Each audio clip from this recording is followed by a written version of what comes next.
मेरा ये बिलीव है कि नॉर्थ ईस्ट में काम करना बहुत जरूरी है। तो मेरा विश्वास है कि नॉर्थ ईस्ट में जो आज ब्रांच खुली है वो आगे के आगे के आगे हम लेके जाएंगे यीशु मसीह की ग्रेस से, ताकि जब लोकल ब्रांचेस वहां पे होंगी तो पूरी पकड़ होगी हमारी, हम जो भी करना चाहेंगे हम कर पाएंगे। आमीन। अपने हाथों को उठा के कहो और सब लोग बैठ जाओ, वॉलंटियर्स खास तौर पे तुम लोग, क्योंकि एक जने को बैठाना होता है और आप 3 जने उसको बैठाने में मदद करते हो तो आपका रश ज्यादा लग रहा है। सब वॉलंटियर्स बैठ जाओ जहां भी हो। आज ये पहली गर्मी है जब हम शेड में हैं शायद आई थिंक पहली गर्मी है, पहली है ना, एक बच गए हम इस बार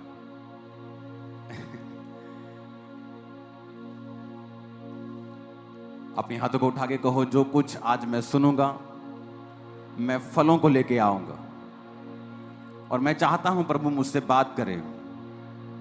यीशु मसीह के सामर्थी नाम में हम मांगते हैं, आमीन। तो इस क्रूसेड को 29 मई बटाला आपको प्रार्थनाओं में रखना है कि ये हो, और कोई भी युद्ध की किसी भी ऐसी सिचुएशन में हम ना फंसे, क्योंकि वहां लाखों लोग खुदावंद की प्रेजेंस में होंगे। मौसम के लिए, हर चीज के लिए आपको प्रार्थना में रखना है, आमीन। पंजाब में और ब्रांचेस की मैं आपको गुड न्यूज देने वाला हूं आज, क्योंकि परसों जब मैं फुल नाइट प्रार्थना में था, मैं परसों भी नाइट प्रार्थना में था,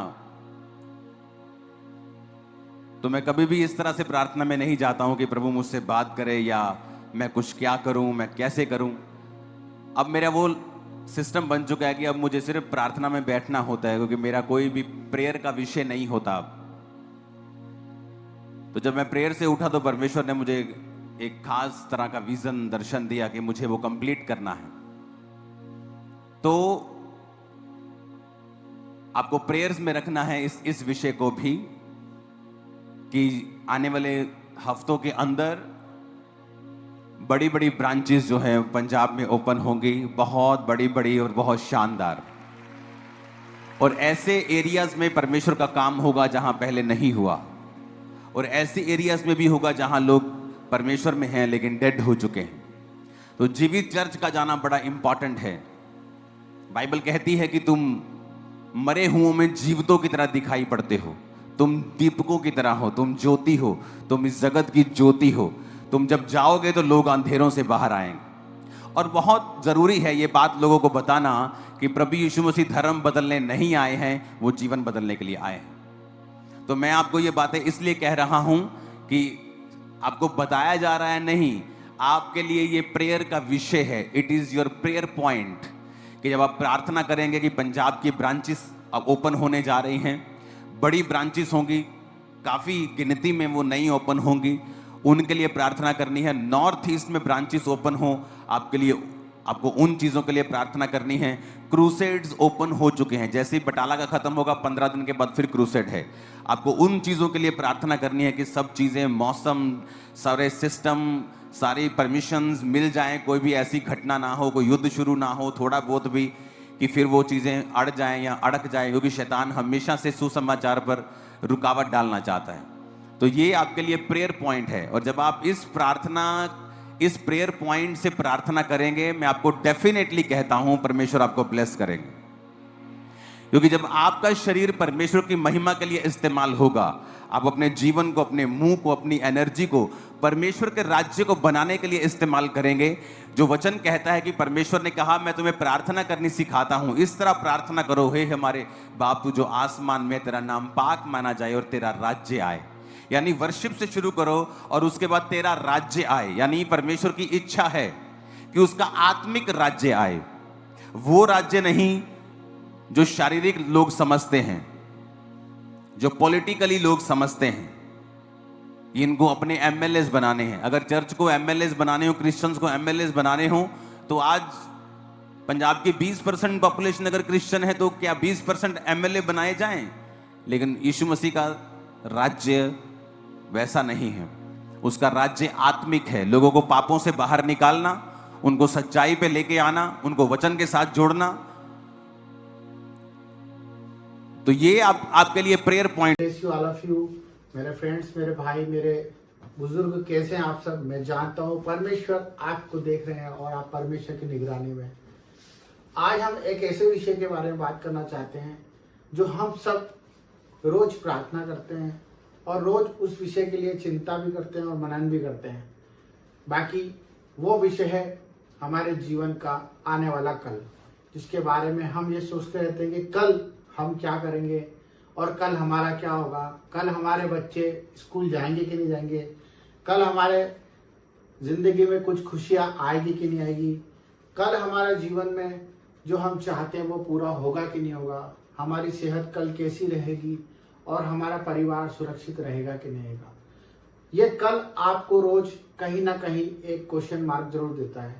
मैं जानता हूँ कि जो परमेश्वर को जानते हैं वो ऐसी बात कभी नहीं करते और ना ही ऐसा सोचते हैं, पर शैतान हमारे चारों ओर है। और ये विषय उन लोगों के लिए जो लोग परमेश्वर को अभी जानने लगे हैं और परमेश्वर के प्यार में खो गए हैं, परंतु उन्हें न्याय और उन्हें नियम को जानना बहुत जरूरी है। क्योंकि कल परमेश्वर ने हमारे लिए क्या रखा है, अगर हम इसको जान गए तो शायद हम कल की चिंता करना बंद कर देंगे। जिस तरह परमेश्वर का वचन कहता है कि कल की चिंता ना कर, कल की चिंता आप खुद के लिए कर लेगा, आज के लिए आज का दुख बहुत काफी है।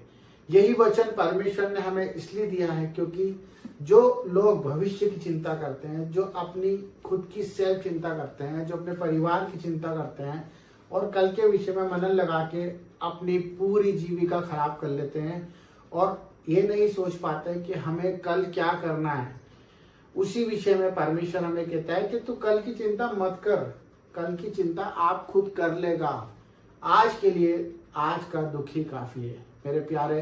मेरे प्यारे मित्रों और प्यारे भाइयों, मैं आपको ये बताना चाहता हूँ कि परमेश्वर ने हमें ऐसा क्यों बोला है। क्योंकि परमेश्वर ये जानते हैं कि हमारे बच्चे उसके ऊपर विश्वास करेंगे।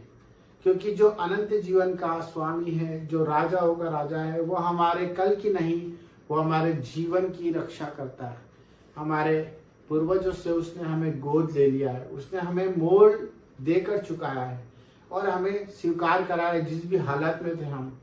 जब हम पहले ऐसे थे, जब हमारे भविष्य के बारे में हमें नहीं पता था, जब हम अपने बारे में सोच सोच कर गलत कदम उठा लिया करते थे और पाप में पड़ जाते थे और उस पाप का परिणाम भी बहुत बड़ा भोगते थे। पर हम क्यों नहीं जानते कि आज हम वही गलतियां, वही व्यवहार वापस करेंगे तो हम किस तरह से प्रभु के कहलाएंगे। जिस तरह से परमेश्वर ने हम पर दया रखी, अगर हम उस दया को जानना चाहें तो हम कैसे अपने आप को जान सकते हैं, कैसे जान सकते हैं और कैसे जान सकते हैं। ये वही वचन है जो परमेश्वर का हमें सिखा रहा है कि तुम कल की चिंता मत करो। मैं जानता हूँ आज मेरा भाई कैंसर में है, मैं जानता हूँ कि आज मेरी बहन परेशान है, कर्जे में है, मैं जानता हूँ मेरे भाई उन अपने भाइयों से लड़ रहे हैं, अपनी चीजों के लिए, हक के लिए दौड़ रहे हैं, अपने काम काज की चिंताओं में, ऑफिस के टेंशनों में, अपने वर्क की टेंशन में बहुत कुछ अपना खो रहे हैं, अपना आनंद खो रहे हैं। मेरे भाई बहनों, ये विषय परमेश्वर ने हमें इसलिए दिया कि जब हम इस चीज को छोटा करेंगे, अपने कामों को अनुशासन से करेंगे, नियम से करेंगे और अपने मुख पर सच रखेंगे, हमसे जो होता है हम उसी को करें, हमारी आंखें जितना देखती हैं हम उसी को अपना काम का सोता बनाया, उतना ही चले जितना हम चल सकते हैं। क्योंकि परमेश्वर ने हमारा बोझ अपने ऊपर ले लिया है। व्यर्थ चिंता ना करें, हमें चिंता करने की कोई जरूरत नहीं है, क्योंकि परमेश्वर ने क्रूस पर अपनी जान दी, अपने इकलौते पुत्र को हमारे लिए इसलिए दिया कि हम नाश ना हो और हम विजय के जुलूस में चले और परमेश्वर की महिमा को देखें। और परमेश्वर की महिमा जब ही होती है जब हम परमेश्वर के पीछे अपना क्रूस उठाकर चलते जाते हैं। तो मेरे भाई बहनों, ये आपको समझना है कि हम अगर कल की चिंता करते हैं तो परमेश्वर के उस नियम को तोड़ते हैं जो परमेश्वर ने हमारे लिए बलिदान दिया। अगर आप महिमा देखना चाहते हैं और परमेश्वर के कामों को देखना चाहते हैं तो आज के आनंद में खुशियों से जियो, आनंद से अपने परिवार के साथ खुशियां मनाओ और प्रभु की आराधना करो, प्रार्थनाएं करो अपने पड़ोसी के लिए और अपने लिए भी। Thank you. जय मसीह।